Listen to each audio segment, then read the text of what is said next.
All right, let's dive into some fascinating and unsettling American history today, specifically the events that led up to the Civil War. We're going to be looking at it all through the lens of Erik Larson's The Demon of Unrest. You know, it focuses on South Carolina and their, well, explosive role in how everything went down. One of the things I find so captivating about Larson's book is how he digs into the South's psyche, especially in South Carolina. Yeah. It's not just a retelling of events, you know. Right. He really unearths all these fears, motivations, even delusions that were kind of bubbling under the surface of this genteel society. It really makes you think, doesn't it? Like here's South Carolina, a state Larson describes as, well, primitive and in economic decline. But they become this major force pushing for secession. How does that even happen? That's the paradox, isn't it? And Larson unravels it so well. Yeah. You've got this economically struggling state, but it's also home to this incredibly wealthy planter aristocracy, fiercely proud. Right. They saw themselves as the chivalry of America, like the closest thing to nobility we had here. Right. And their entire world was built on the backs of enslaved people. It's almost like they were clinging to some fading image of themselves. Yeah. You know? Like ignoring all the cracks in their foundation. Yeah, I see that. So how did this chivalry actually view themselves? Well, and what was the role of slavery in all of that? Their identity. Yeah. Larson paints a really vivid picture of their lifestyle. You know, these grand plantations, extravagant parties, a whole culture built on honor and dueling. But underneath it all, there was this deep anxiety about keeping their power and way of life going. Yeah. Slavery wasn't just an economic system to them. It was woven into their very sense of self. You know, I think a lot of times when we talk about the South and slavery, we focus on the economic reasons they used to defend it. Yeah.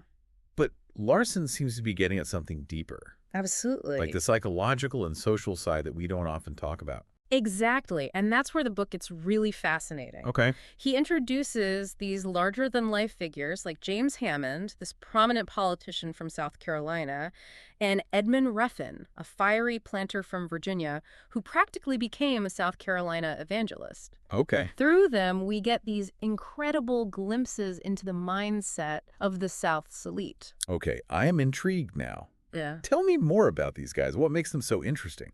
Well, let's take James Hammond, for example. Okay. He's this incredibly complex character, a brilliant speaker, successful planter, but also really flawed, caught up in some pretty scandalous situations. Really? Oh, yeah. He gave this infamous speech, you might have heard of it, called the Mudsill speech, Oh, yeah. that really lays bare the South's justification for slavery. Yeah, I think I've heard of it. It's that whole idea that every society needs a lower class to do the dirty work. That's the core of it, yeah. Yeah. But what's fascinating is how he frames it in this language of natural order. He even goes as far as to say that slavery actually benefits the enslaved people. Wow. It reveals a lot about how they twisted logic to rationalize such a brutal system. It's amazing how Larson takes these figures, people who could easily just be caricatures in history books, and makes them feel so human, so complicated. Right. You start to get it, not necessarily agree, but you understand their world, their beliefs. Exactly. And then you've got Edmund Ruffin. This guy was intense. He was obsessed with agricultural science, Okay. particularly with this stuff called marl, a kind of soil. But his interest wasn't purely scientific. It was tied to this fervent belief in Southern supremacy. Hold on. So this guy who was obsessed with secession was also a total soil nerd. Pretty much. And it just shows you how these seemingly random things can get tangled up in big historical movements. Yeah. Ruffin believed that the South's fertile soil, their agricultural success, was proof of their superiority, and that secession was the only way to protect that way of life. So we've got Hammond, this complex politician, and Ruffin, the passionate soil enthusiast who's all about secession. I'm already picturing some serious clashes between these two. Oh, there's so much more to it. Larson weaves their stories together brilliantly, showing how their paths crossed and ultimately converge at this pivotal moment in history. Yeah. But what really grips you is how he juxtaposes these huge personalities with everyday life in Charleston during this time. You mentioned earlier how Charleston was a major hub for the slave trade. Yeah. I can only imagine how disturbing that must be to read about in Larson's book. He doesn't sugarcoat it at all. He describes these slave auctions at Ryan's Mart where families were torn apart, Oh, wow. children were sold like objects. He even includes a flyer from that time advertising the sale of 235 enslaved people, listing them like inventory. Ugh, it's just heartbreaking. It is. And it really shatters that romanticized image of the Old South. Right. To see it built on the suffering of so many people.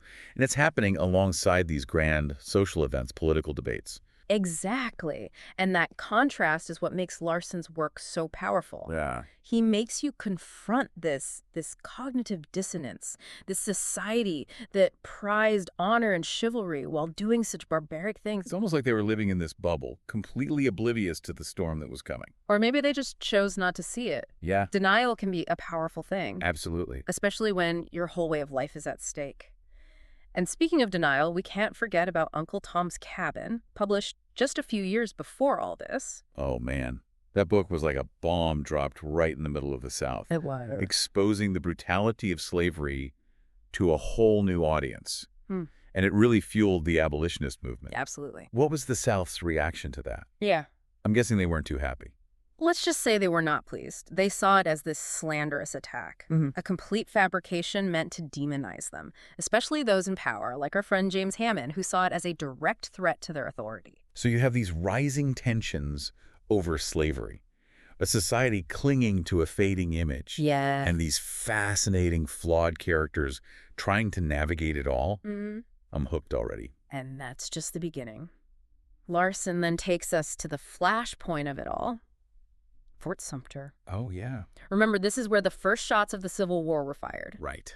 And it all unfolds right there in the shadow of Charleston, with those larger-than-life figures we've been talking about playing key roles. All right, you've got me. I need to hear what happens next. Oh, it's good. This deep dive is starting to feel like a thriller. It really is. As we dig deeper into the Demon of Unrest, Fort Sumter becomes more than just a military base. It Yeah. was like this symbol, Right. It represented all the anxieties and tension tearing the country apart. It's interesting how Larson sets the scene in Charleston, right? Yeah. He talks about this weird mix of anticipation and dread hanging over the city. Like, on one hand, you've got the Southern elite still going to their fancy parties, horse races, Yeah. but underneath, there's this simmering fear, this feeling like something big is about to happen. Larson captures that so well, that feeling of living on the brink. Right. He uses diaries and letters from people like Mary Chestnut, a prominent Charleston socialite, Right. to give us these glimpses into what they were thinking, feeling. Wow. And it's striking, Even those who are all for secession, they seem to have this unease. Almost like they knew this path led to destruction. It's like they were trapped between this idealized South and the reality of what secession would actually mean. Yeah. And in the middle of all this, you have Major Anderson and his men stuck in Fort Sumter, Right. essentially trapped in the eye of the storm. It was a precarious situation for them. Supplies running low, their presence a constant reminder of federal authority, Right. something the secessionists hated. So you've got this powder keg situation in Charleston Harbor. Yeah. What's happening in Washington at this point? Is anyone trying to calm things down? Well, you've got President Buchanan, who Larson portrays as completely stuck, paralyzed by indecision, trying to appease the South, but also uphold federal authority. Right. And in the end, he does nothing. Classic political maneuvering. Avoid making a decision that might upset someone. Exactly. But in this case, doing nothing just made it worse. Okay. Right. Absolutely. It gave the secessionists more time to organize, consolidate power. And then you have Lincoln, the incoming president, waiting in the wings. I bet the South was watching him very closely. Oh, they were hanging on his every word, trying to figure out what he was going to do. And for Lincoln, it was a tough spot to be in. Yeah. Elected on this idea of preserving the Union, but knowing that pushing too hard could lead to war. Like walking a tightrope, trying to balance these opposing forces. Does Larson say anything about Lincoln's personality during this time? He doesn't go too deep into Lincoln's thoughts, but you get a sense of his determination. Yeah. His unwavering belief that the Union had to be saved. He refused to even meet with the South Carolina commissioners. Basically refusing to acknowledge their secession as legitimate. That must have really angered the South. Oh, absolutely. It was a direct insult to their honor and sovereignty, which were huge in Southern culture, especially among the elite. Right. Any perceived slight, any challenge to their authority had to be met with a strong response. It's fascinating how these abstract concepts, like honor and sovereignty, could actually shape history. It is, and Larson shows how these weren't just ideas, they were ingrained in the Southern way of thinking. Yeah. They shaped how people saw the world, how they reacted to things. So we have a president in Washington who's paralyzed, a defiant incoming president, Yeah. and South Carolina acting more and more like an independent nation. It feels like we're heading straight for a collision. We are. And the closer we get to Lincoln's inauguration, the more you feel the tension rising. Right. Larson describes this almost surreal atmosphere in Charleston, this sense of waiting, of holding your breath as the country teeters on the edge. It's like watching a train wreck in slow motion. You know something terrible is going to happen, but you can't do anything to stop it. That's exactly what makes the Demon of Unrest so gripping. Larson doesn't just tell you what happened, he pulls you into the atmosphere. You feel the weight of history pressing down on these people, these communities. So Lincoln is inaugurated on March 4th, 1861. What's the reaction in the South? They're looking for any sign that he might back down. Yeah. Any weakness, any hint that he's not fully committed to preserving the Union. They're analyzing every word of his inaugural address. I can only imagine the pressure he was under. Did he give this fiery speech a call to arms? Not quite. Larson describes it as actually being quite conciliatory. He repeated his belief that secession was illegal, but he also appealed for peace, Right. saying he wanted to avoid bloodshed. So he's trying to strike that balance. Show strength, but also leave open the possibility of reconciliation. Exactly. But by this point, the South wasn't interested in reconciliation. They saw Lincoln's refusal to compromise as a declaration of war, and they started to prepare for it. And what about Fort Sumter? Is it still at the center of all this drama? Oh, absolutely. It's a constant thorn in the side of the Confederacy. Right. This symbol of federal authority that they desperately want to get rid of. And Major Anderson and his men are still trapped inside, their supplies getting smaller every day. So the big question is, what's Lincoln going to do?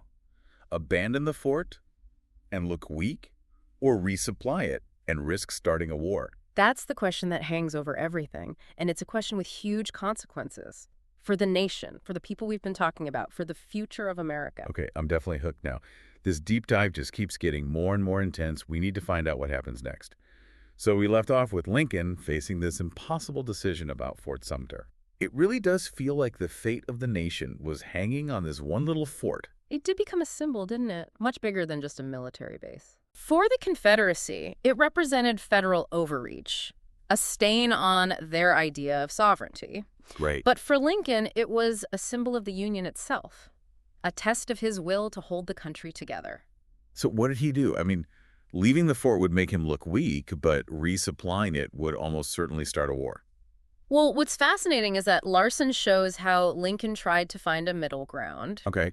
He decided to send supplies to Sumter, but no troops, no weapons, just provisions. It was a calculated risk, a way to assert federal control without, outright provoking the Confederacy. A smart move. So did it work? Did the Confederacy just let them resupply the fort?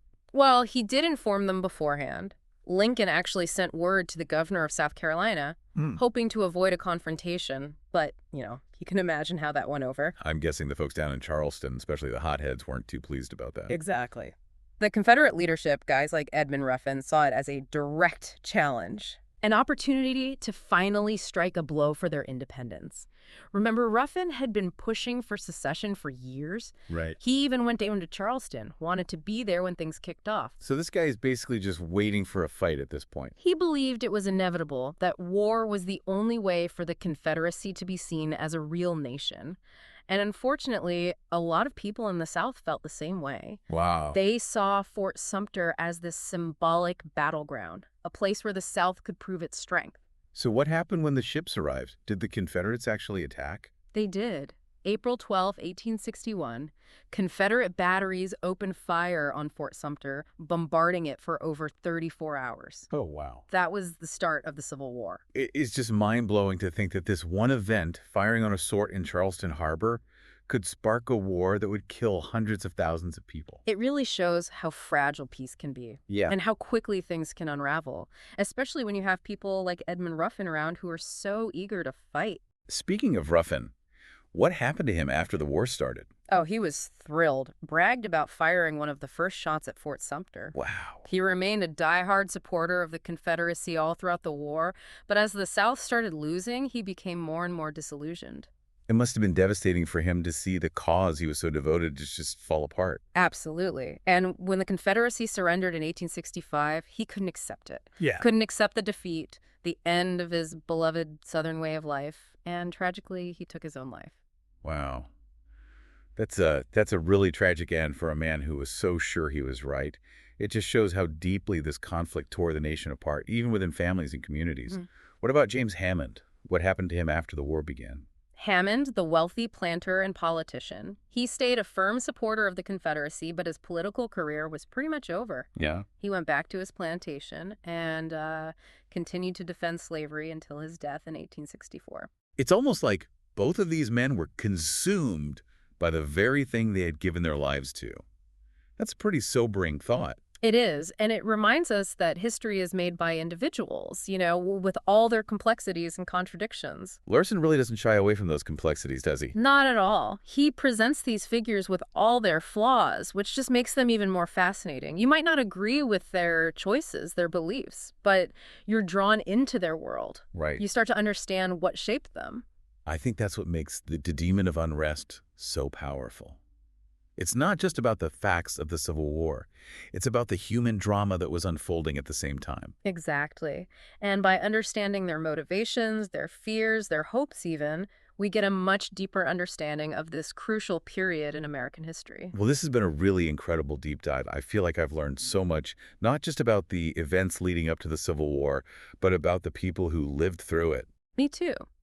Larson has a real talent for bringing history to life. It feels relevant and immediate, even though these events happened so long ago. Anyone who's interested in American history, or even just in how individuals can shape the course of events, should definitely read The Demon of Unrest. I agree. It's a book that'll stick with you long after you finish it. And that wraps up our deep dive into The Demon of Unrest.